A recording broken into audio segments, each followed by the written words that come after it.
Hello friends, welcome to my channel. இன்றைக்கி நம்ம numbers நேமில் என்ன பார்க்க போகிறோம்னு பார்த்தீங்கன்னா 51 to 60 இருக்கிற நம்பர்ஸ் தான் பார்க்க போகிறோம்.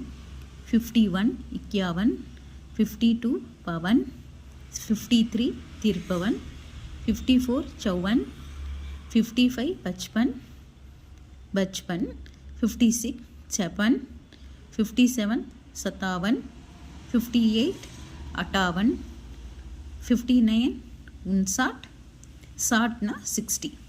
புரிஞ்சுதுங்களா? इक्यावन बावन तिरपन चौवन पचपन छप्पन सत्तावन अट्ठावन 59 60. இப்போ ஆல்ரெடி 50 வரைக்கும் பார்த்துட்டோம். இப்போ வந்து 51 to 60 இங்கே உங்களுக்கு படிக்கிறதுக்கு உங்கள் லாங்குவேஜ்லேயும் இருக்குது பாருங்கள். 51 பவன் திருப்பவன் चौवन